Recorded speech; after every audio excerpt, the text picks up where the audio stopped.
실질적으로도 미국의 어떤 경제사에서 작살이 났던 역사가 있습니다. 예를 들어서, 엔터트러스에 걸리냐 안 걸리냐 해가지고 딜 고 노고가 결정돼서 일하면서도 자주 보긴 하죠.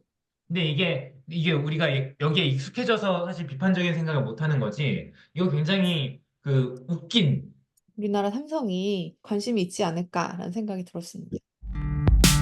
자, 그래, 메인스트리트 팟캐스트 9번째 에피소드입니다. 오늘은 제가 발제를 맡아서 인트로를 하게 됐고요. 좀 어색하지만 저는 피터입니다. 야근하고 5분 전에 도착했습니다. 어, 안녕하세요. 저는 고고입니다. 안녕하세요, 브랜드입니다. 오랜만에 반갑습니다. 네, 오늘은 3명이서 단촐한 규모로 진행을 하게 될 텐데요. 우리 그 구글이 반독점법, 미국에서 셔먼법이라고 불리우는데 제소를 당해서 패소를 한 사건이 있었어요. 최근에요. 8월 초였죠. 그걸 가지고 우리가 이야기를 나눠봤으면 좋겠습니다. 우리 셔먼법에 대해서 뭐 아시는 게 있는 분 계신가요? 예전에 마이크로소프트 인터넷 익스플로러 관련해가지고 제소돼서 그랬는데 막상 시간을 엄청 끌고 특별한 조치는 없었던 걸로 기억하는데 맞는지 모르겠습니다. 아, 네, 대충 맞습니다. 레드님은 뭐 들어본 거 있으세요? 잘 몰라요. 근데 우리 질문이 있는데 샬먼법이라고 말씀하신 것 같은데 이게 예. 특정 사건의 이름이 샬먼이어서 샬먼법인가요? 셔먼이라는 SHER이에요. 사람 이름입니다. 셔먼법. 음. 나는 안티트러스트만 맨날 들어서. 죄송합니다. 엔터트러스트 법은 워낙 익숙해요. 그 딜하면서 항상 고려를 해야 되니까 컴플라이언스 예. 측면에서 엔터트러스에 걸리냐 안 걸리냐 해가지고 딜 고 노고가 결정돼서 일하면서도 자주 보긴 하죠. 예, 굵직굵직한 M&A 딜들을 쥐락펴락하시는 우리 레드님의 고견으로 오늘 한번 기대를 해보겠습니다.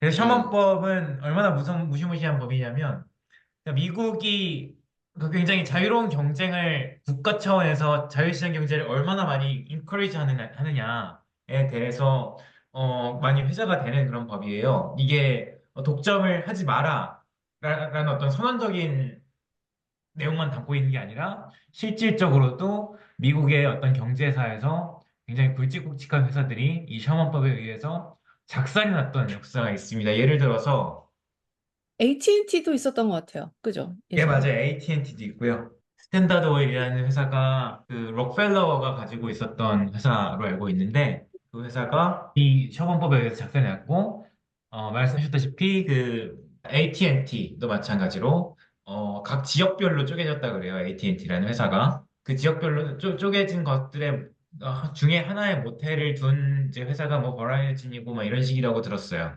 음, 마이크로소프트도 인터넷 익스플로러 끼어 팔기라는 게 있었죠. 옛날에 우리 90년대에 보면 OS를 구입을 하면 인터넷 익스플로러가 기본적으로 깔려 있었고요. 그래서 이게 워낙 음. 윈도우즈 OS의 시장 지배력이 장난이 아니니까 사람들이 그냥 그 다른 웹브라우저의 어떤 가능성이나 존재 자체도 굉장히 희미해져 버린 그런 상황이 펼쳐졌어요. 대표적으로 넷스케이프라는 인터넷 브라우저 기억하면 아재 어, 아줌마인데 어, 혹시 우리 아재 아줌마들은 좀 모르는 것 같습니다. 익스플로러 깨어팔기를 통해서 넷플릭스라는 당시로서는 유니콘 기업이죠. 그런 회사도 이제 나가리가 난 걸 보면서 미국 정부가 이건 안 되겠다. 그래서 그 마이크로소프트에 강력한 제재를 하려고 했으나 어떤 결정적인 대타협이 있었다고 해요. 어떤 음. 기업의 지배 구조를 살짝 이제 뒤트는 정도로 그래서 기업을 쪼개지는 않고 그리고 끼어 팔기를 조금 완화하면서 미국 정부와 타협을 해서 마이크로소프트의 명맥은 지키고 어떤 큰 손실은 피할 수 있었던 그런 사례가 있었습니다. 그리고 최근에 올해 한 3월 정도에 애플도 이런 제소를 당했었는데요. 애플은 사실 그 수익 구조를 보면 하드웨어 디바이스를 팔아서 남기는 수익보다 앱스토어에서 만드는 수수료 수익이 더 많은 걸로 알고 있어요. 웃긴 게 어떻게 생각하면 말도 안 되는 게, 그러니까 애플 생태계 안에서 모든 앱 개발 회사들이 앱스토어를 통해서만 앱을 팔게끔 되어 있어요. 수수료를 30%씩 빼가면서요. 앱 개발자들은 앱스토어를 통하지 않고는 자기 앱을 배포할 수 있는 권한이 없습니다. 근데 이게 우리가 여기에 익숙해져서 사실 비판적인 생각을 못 하는 거지, 이거 굉장히 그 웃긴 일이 아닐 수 없어요. 예를 들어서 내가 어떤 기계를 돈을 주고 샀으면 이 기계를 내가 어떻게 쓰든 내 마음이거든요. 내가 PC를 사서 게임이나 어플리케이션을 개발해서 내가 직접 쓰든 남한테 돈을 받고 팔든 어떤 실행 가능한 executable 바이너리 형태로 돈을 받고 팔든 그건 내 자유란 말이죠. 근데 이 자유들을 애플은 침해하고 있고요. 그리고 그런 앱의 어떤 독점적인 지위를 이용해서 다른 앱스토어, 다른 어떤 소프트웨어가 거래될 수 있는 마켓플레이스의 진입을 막고 있다. 이런 내용이 골자고요. 그래서 그 제소의 내용도 마찬가지로 폰이라는 그 하드웨어 디바이스를 만드는 기업과 앱스토어를 쪼개라. 이런 내용이 어떤 걸로 기억을 합니다. 다시 이제 애플 얘기를 뭐 하다 보면 최근에는 유럽에서 또 재밌는 판결이 나왔는데 포트나이트라는 유명한 게임이 있어요. 그 게임사가 애플이랑 굉장히 어떤 그 갈등하는 상황이 있었는데 포트나이트가 우리는 30%씩이나 내고 우리 게임 여기서 팔기 싫다. 그래서 이런 거 이슈를 짚었고 유럽 법원에서는 애플에게 제2, 제3의 소프트웨어 마켓플레이스를 허용하라. 이걸 어기면 애플 전체 매출의 10%를 벌금으로 내라.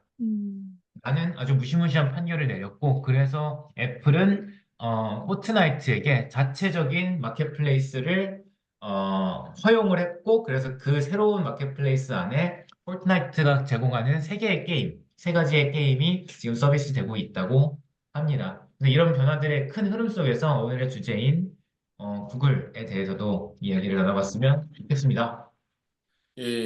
오늘의 주제가 아마도 미국 내에서의 엔타이트러스트가 얘기가 되는 것 같아요. 네, 맞다면은 셔먼법이 지칭하는 게 그 미국 내에서의 엔타이트러스트를 지칭하는 거라고 하네요. 그래서 주 간의 거래, 주 간의 엔타이트러스트, 바운더리가 미국 내부인 거고, 네, 일반적으로 그냥 엔타이트러스트 브로드하게 얘기할 때는 한 나라 안에 특정 지역 그걸 넘어서는 크로스 보더까지 다 포함해서 얘기를 하기는 하더라고요. 그래서 혹시 들으시면서 궁금증이 있으신 분 있을까 봐 클래리파이를 위해서 말씀드렸습니다. 네, 맞습니다. 그 반독점법을 이제 안티트러스트 러를 이제 직역하자면 반독점법이라는 되게 제너럴한 용어가 되겠고요. 이거의 일부로서 미국 시장에서 독점을 규제를 하겠다라는 내용을 담은 법이 셜먼법이라고 우리가 사람 이름인데 뭐 예를 들어서 한국에도 김영란법 이런 게 있죠. 그러니까 음. 마찬가지로 그래서 미국에서는 셜먼법이라고 부른다라고 이해하시면 되겠습니다. 월스트리트저널 기사를 하나 가지고 왔는데요. 그래서 이거는 그 구글의 안티트러스트 법에 관련된 그 패배에 있어서 그 구글을 둘러싼 다른 플레이어들이 뭐 기분일까? 어떤 입장을 취할까라는 걸 두고 좀 쭉 병렬식으로 다뤄본 기사가 되겠습니다. 어떤 내용이었냐? 우리가 모바일 폰에, 뭐 갤럭시나 아이폰에 들어가는 디폴트 검색 엔진이라는 게 있겠죠. 그래서 그 디폴트 검색 엔진을 구글 검색 엔진을 넣는 것을 대가로 구글은 애플과 삼성에 돈을 주고 있었어요. 애플한테는 20 빌리언 달러, 거의 30조 원이 가까이 되는 돈이겠고요. 삼성에게 얼마를 주고 있는지는 이제 공개가 되지 않고 있습니다. 아마 추측컨대 애플보다는 좀 적겠죠. 왜냐하면 뭐 그 애플 기기가 뭐 하이엔드급에서 더 많이 팔리기도 함과 동시에 또 그 삼성과 구글은 좀 약간 파트너십 관계가 있어서 애플보다는 좀 적게 지불하고 있는 것으로 알려져 있습니다. 근데 이게 미국의 법원 DOJ가 반독점법 위반 뭐 소지가 있다라는 판단이 있었던 거고요. 왜냐하면 구글이 가진 자금력으로 제2, 제3의 검색 엔진의 시장 진입을 차단하고 있는 꼴이니까 이거를 좀 문제시해보자라는 취지였던 것 같습니다. 그 결과 이제 구글이 돈을 내고 애플과 삼성에게 돈을 내고 디폴트 검색 엔진으로 하더니 그 검색 시장의 90% 이상을 구글이 가져가고 있다라는 통계가 있고요. 그래서 뭐 만약에 기본 엔진으로부터 이제 제거된 경우, 삼성이나 애플 디바이스로부터 기본 엔진으로부터 제거된 경우 최대 372억 달러까지의 예상 매출 손실이 예상된다. 그래서 그 구글이 돈을 어떻게 벌고 있냐를 주로 보시면 광고입니다. 구글 어드버타이징이 있고 구글 애드머브이라는 게 있는데 이름에서 다 알다시피 다 광고에 관련된 얘기겠죠? 유튜브도 마찬가지로 서브스크립션 수익도 있겠지만 다 광고를 통해서 구글은 매출을 올리고 있습니다. 아주 작게 구글 플레이나 구글 클라우드에서도 매출이 발생하고 있습니다만 그래서 이 큰 청크가 구글 서치 엔진에 대한 사용자 수가 줄어들면 광고 수익이 당연히 떨어질 거고요. 그래서 이렇게 큰 돈이 지금 궁지에 몰려있다, at stake다라고 이해하시면 되겠습니다. 그래서 파란색이 그 뭐 매출 스트리밍이 되겠고, 요거는 빨간색은 expense, 초록색은 좀 profit side를 보고 있는 것 같아요. 네, 그러네요. 그 파란색에서 빨간색 밑에 거 먼저 빼니까 위에 그 gross profit 되고 거기서 밑에 그 operating expense 빼니까 이제 operating profit 되고 뭐 그런 구조인 것 같은데 나름 또 직관적이어서 재밌네요. 근데 요즘 음. 요 그래프가 그 13F 그 하는데 많이 쓰고 있어요. 요즘에서 한국에서도 직접 다트 정보 파싱해서 요렇게 많이들 정리하더라고요. 그러니까 당연히 구글은 항소를 할 거고요. 근데 이게 한국도 그렇지만 미국은 더더욱 이 재판 절차는 굉장히 지지부진하고 느립니다. 그래서 몇 년이 걸릴 수도 있고 당연히 항소 자료를 제출하는데도 몇 달이 걸릴 거라고 예상이 되고 있고요. 그래서 아주 단기간 안에 큰 변화가 있을 거라고 생각은 들지 않습니다. 제가 재밌게 봤던 부분들은 이번 판결이 각각의 이제 플레이어들, 경쟁사나 협력사들에게 어떤 영향을 끼칠까 이 부분을 재밌게 봤고요. 당연하게도 가장 이익을 얻을 플레이어는 마이크로소프트가 되겠습니다. 마이크로소프트도 빙이라고 하는 아주 귀찮고 짜증나는 검색 엔진이 있죠. 항상 원하지 않을 때 튀어나오더라고요. 그런 경험 있으신가요? 이게 핸드폰에서 자동으로 팝업이 된다는 의미신 거예요? 아니, 뭐, 그 PC에서 엣지 사용을 막 권유하는 그런 경우가 많지 않나요? 아, 있죠. PC 쓰시는 거 말씀하시는 거죠? 제가 윈도우를 안 쓰 있어서 경험 못 해본 것 같아요. 아, 네, 어, 윈도우 쓸 때 그, 종종 그런 게 있죠. 네네. 예, 갑자기 엣지가 튀어나오고 뭐 검색하고 싶은데 빙이 튀어나오고 막 이래서 좀 귀찮을 때가 있는데 근데 나름대로 저는 잘 많이 안 써왔습니다만 그 검색 엔진의 성능이나 사용성 측면에서 빙이 구글에 떨어지지 않는다고들 많이 하더라고요. 근데 음, 그래서 만약에 이런 그 구글의 독점이라는 게 판단이 딱 되고 좀 상황이 개선이 된다면 빙이 좀 들어갈 수 있는 여지가 많아지겠지요. 그래서 최소한 이 사용자가 처음 폰을 이제 사서 딱 켰을 때 어떤 선택할 수 있게끔 추저를 통해 선택할 수 있게끔 이렇게 될 것 같아요. 그래서 구글을 디폴트로 하시겠습니까? 빙을 하시겠습니까? 이런 식으로 나올 것 같아요. 그러면 마켓 쉐어가 구글이 90%라고 했는데 그중 일부라도 1%라도 또는 10%라도 빙에게 가면은 빙에게 막대한 이익이 되겠죠. 그래서 각 뭐 1% 점유율이 오를 때마다 20억 달러의 광고 수익이 증가한다고 예상되고 있다고 하네요. 그리고 어, 애플과 삼성은 굉장히 안 좋은 입장이에요. 왜냐하면 디폴트 검색 엔진을 넣어주는 거는 비용이 하나도 안 드는 그냥 생 프로핏으로 잡히는 거예요. 음, 그게 그 애플 입장에서 20빌리언 달러고 삼성도 그거보단 적다고 하는데 그만큼이 그냥 내 프로핏에서 깎여버리는 거면 굉장히 출혈이 큰 겁니다. 애플과 삼성 입장에서는요. 그러면 이제 반대로 얻는 것도 있지 않겠느냐. 마이크로소프트로부터 돈을 받을 수도 있지 않겠느냐. 라고들 얘기하는데 안 줘요. 마이크로소프트가 줄 리가 없다고 하더라고요. 어차피 지금 뭐 그 싱글 플레이어도 아니 마이크로소프트가 구글을 완전히 없애버린 것도 아니고 독점적 지위 구글이 가지고 있던 독점적 지위를 내가 갖겠다도 아니고 내가 몇 퍼센트를 더 갖겠다고 가령 뭐 디폴트 검색 엔진을 선택할 때 빙을 구글보다 좀 더 앞에 놔줘. 내가 돈을 얼마 줄게 이런 식도 가능하겠습니다만 아무튼 그게 마이크로소프트가 예전에 구글이 하던 방식과 또는 규모로 돈을 줄 가능성은 별로 없다고들 많이들 예측이 됩니다. 그래서 애플과 삼성은 굉장히 손해보는 장사가 되겠고요. 그래서 자체 검색 엔진 구축에 투자할 수도 있다는 예측이 있는데, 글쎄요, 저는 잘 모르겠네요. 저는 뭐 IT 업계에 관심이 많은데, 애플이랑 삼성은 그 소프트웨어 인더스트리에 대한 포지셔닝이 너무 워낙 달라서 뭐 회사의 성격을 완전히 180도 바꾸지 않는 이상 뭐 이런 플랫폼에 진입할 가능성이 저 개인적으로는 별로 없다고 생각합니다. 좀 마이크로소프트 입장에서는 원래도 빙을 가지고 있었는데 구글보다 더 앞에 놓기 위한 투자를 하지 않았었던 거잖아요, 그 전에. 근데 상황이 이렇게 된 마당에 굳이 할 필요가 없었을 것 같고, 이전에도 하려면 할 수 있었는데 음, 안 한 거니까.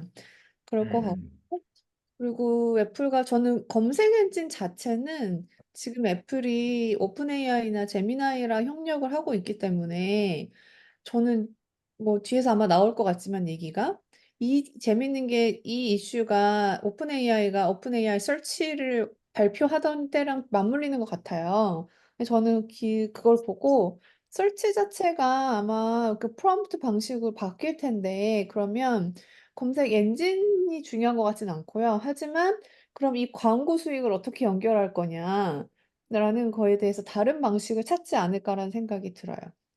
그래서 기존에는 그 음, 검색 결과에 광고를 보여줌으로써 그게 수익 모델이었다면 앞으로 프롬프트 통해 가지고 뭔가 정보를 검색하는 게 사람들이 익숙해지면 거기에 광고가 붙는 게 사람들이 액셉터블 할지 잘 모르겠거든요. 그러면 이제 음, 정말 유튜브에 더 광고가 때려 박혀서 더 많아진다던가 뭐 다른 방식으로 돌파구를 좀 찾아야 되지 않을까. 꼭 이 문제가 아니더라도 지금 음, 그렇게 상황이 바뀌어가고 있다는 생각이 들어요. 맞습니다. 말씀하셨다시피 오픈 AI도 이 사건과 관련된 굉장히 중요한 플레이어고요. 프롬프트 베이스로 검색 엔진의 어떤 지향이 바뀔 거라고 고고님께서 예측을 하셨는데 굉장히 유효한 지적인 것 같습니다. 그래서 오픈 AI와 챗 GPT도 그런 AI 기반의 검색 엔진 시장에서 한 역할을 할 것으로 기대가 되고 아직 뭐 모바일 디바이스에서 어떻게 엮을 것이라는 게 명확하게 그러니까 디파인이 되고 있는 과정이기 때문에 앞으로 어떻게 진행될지 흥미롭게 지켜봐야 될 지점이라고 생각합니다. 저는 그 전까지 오픈 AI 유료 버전을 안 쓰고 있었거든요. 무료 버전으로 쓰고 있었어요. 그리고 네네.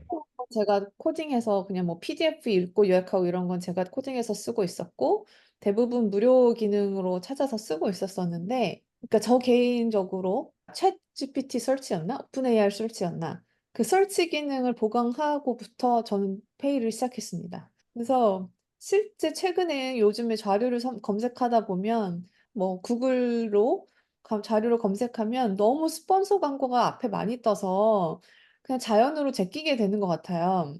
그리고 거기에 올라오는 정보들이 그 퀄리티가 많이 떨어졌어요, 예전에 비해.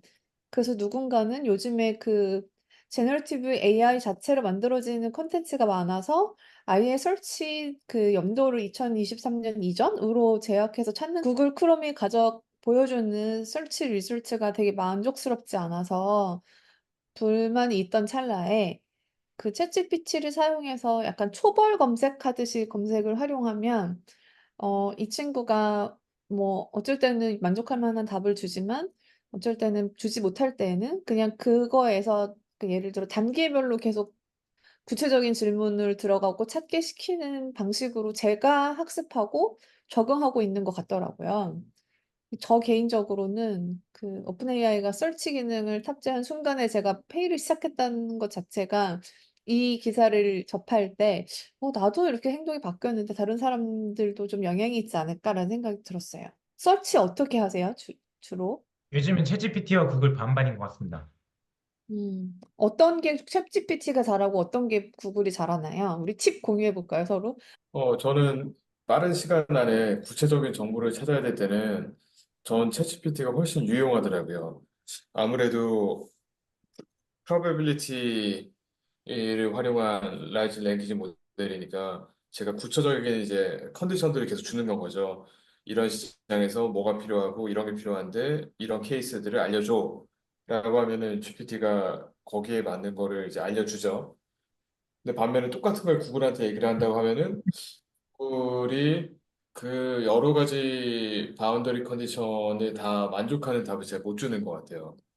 그래서 저는 챗GPT가 이런 경우에 이제 구체적인 비즈니스 케이스를 찾을 때 훨씬 유용한데, 근데 그 챗GPT를 이용하다가 안 되겠다고 구글로 갈아탈 때는 챗GPT 답을 읽다가 얘가 할루시네이션이 좀 있다라고 하면은 이제 내용이 충분하지 않구나, 어차피 검증을 해야 되구나 싶으면은 이제 가장 GPT가 얘기했었던 것들 중에 밸리드한 포인트들을 기준으로 구글을 통해서 검색을 해요. 저 같은 경우는 최종적으로 제가 랜딩하고 싶은 웹페이지가 있는 경우 구글이 낫고요. 음, 그냥 그 타겟하는 웹페이지들의 정보들을 인테그레이트해서 하나로 그냥 나한테 보여줘. 이걸 원할 때는 챗GPT가 나은 것 같아요. 음, 예를 들어서 제가 뭐 오늘 찾아본 거는 생뚱맞긴 한데 그 이중국적자가 비행기 티켓을 하나의 이제 여권으로 하겠죠? 근데 출입국 심사는 다른 여권으로 해도 될까? 이게 궁금했어요. 이런 거 궁금한데 이거는 참 이런 어려운 코너 케이스는 구글에 뭘 어떻게 프롬프트 엔지니어링을 해야 될지도 모르겠어요. 음, 근데 이런 내 궁금증을 잘 정리해서 챗GPT에 딱 올리면 정확하게 잘 찾아줍니다. 음, 근데 만약에 내가 정확하게 막 한국 외교부에서 퍼블리시하는 무슨 가이드라인 이런 걸 랜딩하고 싶다. 그러면 구글이 낫겠죠? 그런 차이로 그런 기준으로 저는 활용을 하고 있습니다.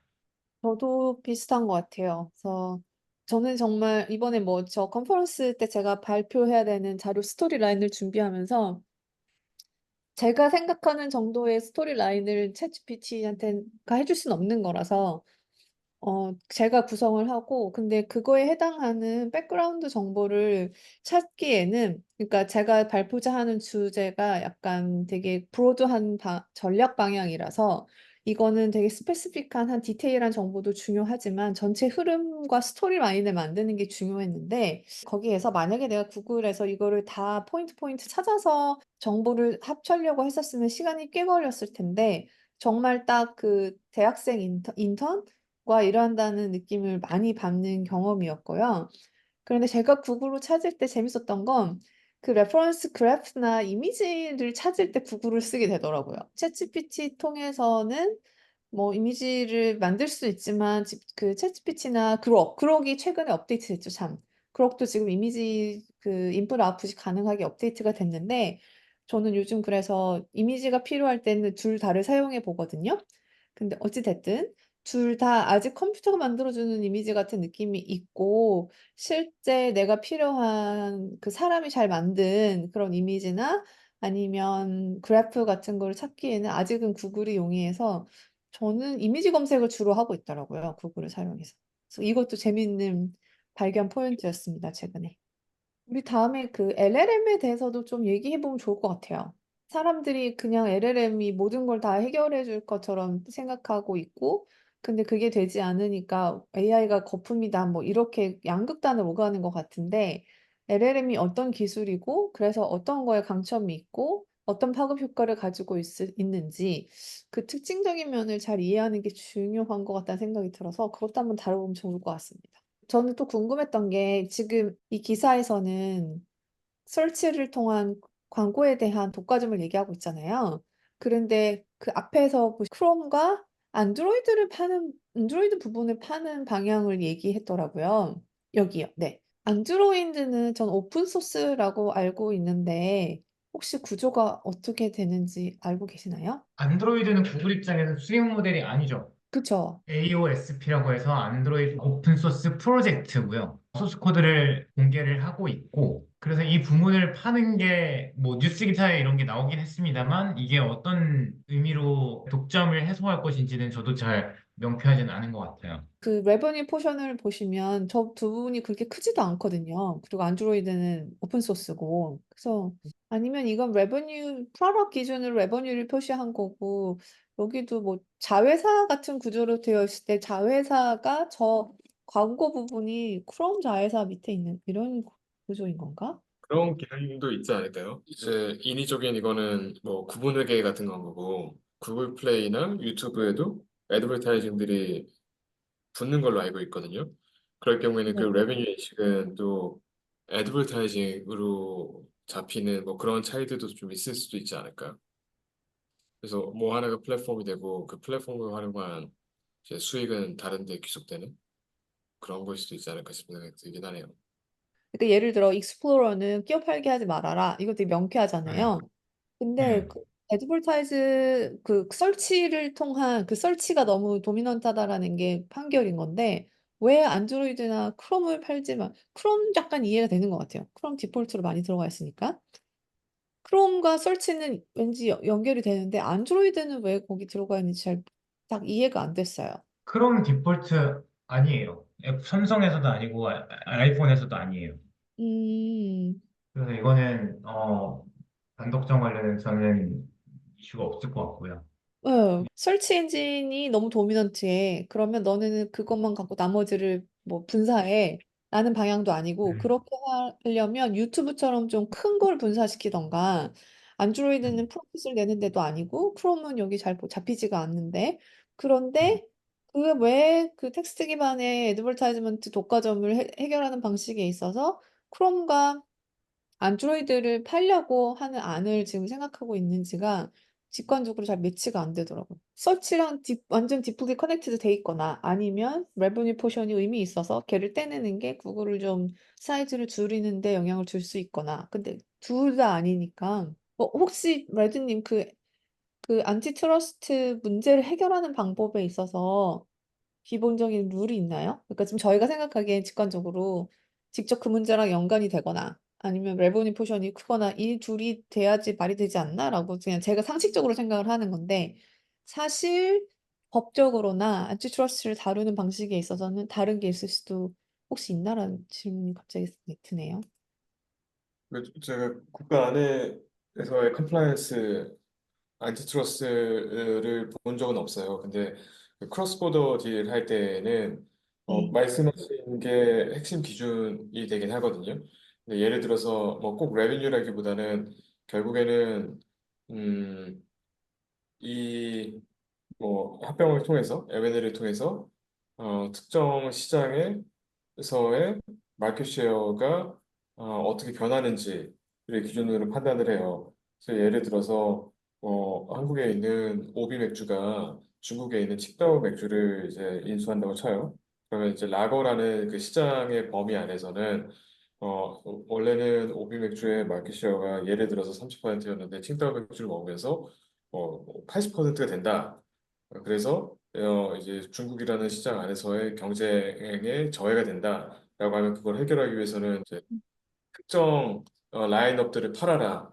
그렇게 팔아가지고 뭐 50% 수준을 맞춰라, 60% 수준을 맞춰라. 이제 그런 권고들이 나오죠. 어느 수준이 적절하느냐는 이제 나라마다 다 다른 걸로 알고는 있어요. 근데 여기서 같은 경우는 말씀하신 대로 레비뉴가 주요 척도가 될 수도 있을 것 같고 아니면은 레베뉴를 떠나서 레베뉴 너무 애매한 것 같긴 하거든요.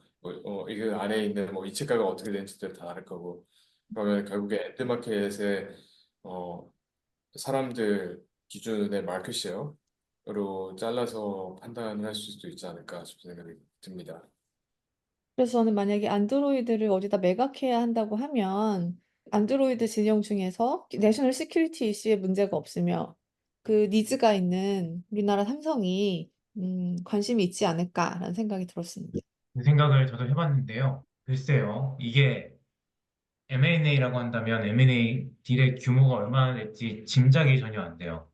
음, 그게 제가 그 삼성에서 M&A가 그 근 몇 년 동안은 그렇게 적극적이지 않았었는데 최근 게 생각나는 게 할만이라는 그 오디오 회사예요. 네. 굉장히 유명한 그 오디오 브랜드들이 많이 갖고 있는 회사를 삼성이 인수를 했고요. 당시에 벌써 몇 년전인지 기억도 안 나는데 당시 그 이재용 당시 부회장이 전장 사업, 우리 차량 부품 사업이죠. 전장 사업을 드라이브를 건다고 해서 이 오디오 회사를 인수를 했었고 그 규모가 제가 알기로는 10조가 조금 안 돼요. 근데 할만이 당연히 뭐 굉장히 유명한 하이엔드급 뭐 오디오 장비들을 많이 그 장비 회사들을 많이 갖고 있습니다만 그래도 체급이 안드로이드랑 다르죠. 음, 그래서 이거에 비례해서 생각했을 때, 그리고 뭐 시간이 지나서 뭐 돈 가치도 떨어졌는데, 그러면 이 안드로이드를 산다고 했을 때 이 규모가 얼마일 것인가? 그리고 그만큼의 현금을 삼성이 확보를 할 수 있을 것인가? 음, 더군다나 이 그 승계 이슈가 아직도 끝나지 않은 상태에서 그만큼의 현금이 음, 삼성이 있을까라는 게 일단 의문이라서 저는 음. 이제 그럴 가능성은 좀 미미하다라고 생각을 하고 있습니다. 약간 그러면 컨소시엄 형태 이런 게 될 수도 있을까요? 어차피 오픈 소스니까 예, 프로핏 예. 만들 수 있는 구조는 아니고 그렇게 하면 그거에 막 사명감이 있지 않는 한 디바이스 업체에서 몰빵해서 큰 돈을 투자하기는 어려울 것 같고 그러면 음, 뭐 한국 삼성 플러스 일본의 어느 전자회사 이제 우리도 캐첩하겠다. 지금 요즘 일본이 되게 아니면 칩 회사, 고객님 말씀드리고 되게 재밌는 발상이네요. 음, 컨소시엄을 만들어서 뭐 칩 회사나 저 디바이스 회사, 그리고 뭐 소프트웨어 회사, 뭐 등등 해서 예. 충분히 가능한 시나리오인 것 같습니다. 음, 그리고 추가로 삼성의 뭐 차입력 관련해가지고 얘기를 하고 싶은 게 제가 최근에 이런 수치들을 봤어요. 그 국내 기업들의 이제 순차입금 수준이 너무 높다. 돈 많이 끌어다가 투자 많이 했다는 거죠. 음, 근데 삼성전자 같은 경우는 순차입금이 없어요. 그러니까 거꾸로 얘기하면 이제 현금이 너무너무 많은데 제가 알기로는 한 평균적으로 50조, 60조 이상으로 알고 있거든요. 음. 현금 들고 있는 게. 와, 근데 그 와중에 삼성전자가 에비타가 대충 한 또 50조가 정도가 될 거예요. 근데 삼성전자 같이 우량 채권 기준으로 에비타 곱하기 순차입금이 한 두 배가 되어도 충분히 여전히 우량 채권으로 분류가 될 거기 때문에 그것만 단순 곱하기 하더라도 100조의 차입 능력이 있는 거고 거기에다가 이제 전자가 들고 있는 그 캐시만 하더라도 50조 이상인데 그러니까 그것만 해도 150조 거기에다가 뭐 혼자서도 안드로이드 가치가 얼마가 될지 모르겠지만은 어쨌든 혼자서도 연 150조 이상씩은 지금 끌어당길 수 있는데 컨소시엄까지 하면은 충분히 어, 웬만한 지구상에 존재하는 물건들은 바이아웃 할 수 있는 체력은 되지 않나 싶은 생각이 들긴 하네요. 재밌네요. 저는 개인적으로 요즘에 그 일본이 다시 반도체도 캐치업하려고 되게 노력하고 있잖아요. 그래서 만약에 진짜 뭔가를 하고 싶으면 일본 뭐 그게 칩업체가 될지 아니면 뭐 전자업체가 될지 아니면 반도체 업체가 될지 잘 모르겠으나 만약에 내가 일본이라면 일본도 관심을 갖지 않을까라는 생각이 들어요. 근데 아직 채워지지 않는 고리는 왜 안드로이드지? 라는 부분이라는 거. 그건 제가 고민해 보겠습니다. 아까 피서님 얘기한 것 중에 또 중요한 부분이 그 이제 시장 가치가 많이 떨어졌다는 부분도 되게 중요한 것 같아요. 삼성이 하려면 할 수 있지 않을까, 지금은? 그런 생각도 들고. 음, 그렇게 되면 이제 협상력에 있어서도 뭐, 나는 굳이 그렇게 많은 돈 이렇게 할 수 있는 포지션이 된 것 같고. 그래서 제 느낌에는 오히려 정말 핫한 유튜브나 재미난 뭐 AI 이런 파트 아니잖아요. 그 팔려고 지금 가능성이 있다고 하는 두 가지가 뭔가 뒤에 뭔가가 있지 않을까 그런 생각을 혼자 하고 있었습니다. 네, 오늘도 즐겁고 유익한 시간이었습니다. 네, 팟캐스트 9번째 에피소드 여기서 마무리하고 다음 시간에 또 뵙도록 하겠습니다. 감사합니다. 감사합니다. 네, 감사합니다.